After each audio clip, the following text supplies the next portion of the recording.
Single mother म्हणजे काय? Single mother ही पूर्ण पालक आहे का?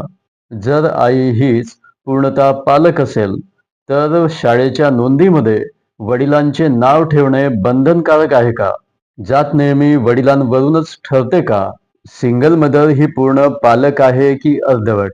आपण चर्चा करणार आहोत बॉम्बे हायकोर्टाने दिलेल्या एक अत्यंत महत्त्वाच्या आणि सामाजिक परिवर्तन घडवणाऱ्या निर्णयाबद्दल.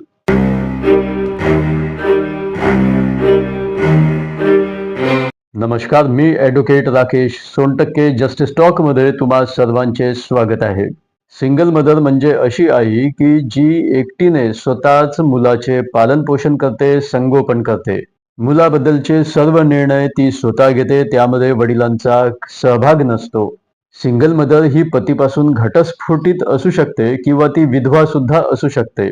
त्याचबरोबर ती लग्न न करता सुद्धा आई झाली असेल किंवा पती जिवंत असला तरी मुलाशी तो कोणताही संबंध ठेवत नाही, मुलाची कोणतीही जबाबदारी घेत नाही. तर या प्रकरणामध्ये मुलीच्या शाळेतील नाव, आडनाव आणि जात बदलण्याबद्दलचा प्रश्न होता. त्या मुलीची आई हीच एकमेव पालक होती, कारण ती एकटीनेच स्वतः त्या मुलीचे पालनपोषण करत होती. त्या मुलीच्या वडिलांविरुद्ध एक गंभीर गुन्हा नोंदण्यात आलेला होता.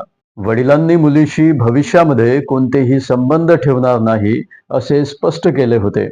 त्यानंतर मुलीच्या आईने राजपत्रामध्ये नावात बदल केल्याचे प्रसिद्ध केले.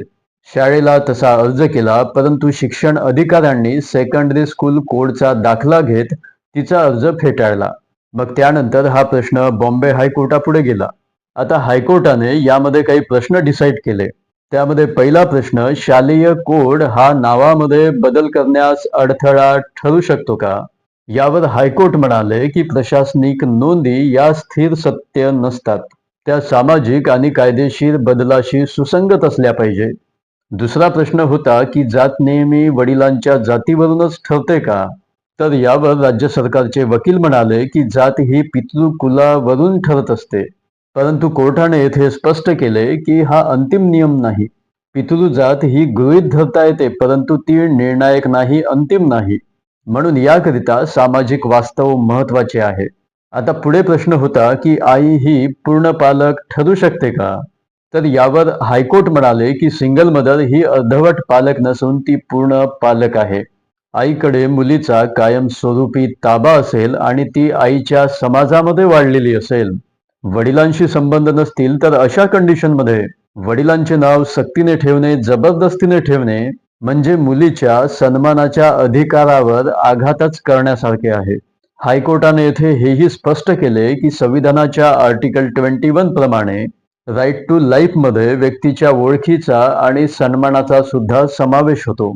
जर एखाद्या मुलीचा तिच्या वडिलांशी कोणताही संबंध नसेल तर तिच्यावर वडिलांची ओळख लादणे म्हणजे तिच्या सन्मानाच्या अधिकारावर आघातच असतो. हायकोर्टाने सांगितले की प्रशासनाने सामाजिक वास्तवाकडे दुर्लक्ष करू नये. पितृसत्ता गृहीतक अंतिम सत्य नाही. त्यामुळे आई ही नागरी ओळखीचा पूर्ण स्रोत ठरू शकते. या मॅटरमध्ये मुलगी ही आईच्या अनुसूचित जात समाजामध्ये वाढलेली आहे. अशा वेळी वडिलांची जात कायम ठेवणे म्हणजे सामाजिक विसंगती निर्माण करण्यासारखे आहे. या निर्णयामुळे पितृसत्ताक सक्तीपासून आता घटनात्मक निवडीकडे वाटचाल झालेली आहे. वंश परंपरेपेक्षा सन्मानाला प्राधान्य देण्यात आलेले आहे. यानंतर मुलांना त्यांच्या पालकांच्या चुकीसाठी जात सक्तीपासून सुटका होणार आहे. सिंगल मदर म्हणजे एकल मातृत्वाला पूर्णतः घटनात्मक दर्जा देण्यात आलेला आहे, मान्यता देण्यात आलेली आहे. आई ही पूर्ण पालक हा निर्णय केवळ कायदेशीर नाही तर सामाजिक परिवर्तनाचा एक महत्त्वाचा टप्पा आहे. Thank you so much. Take care of yourself.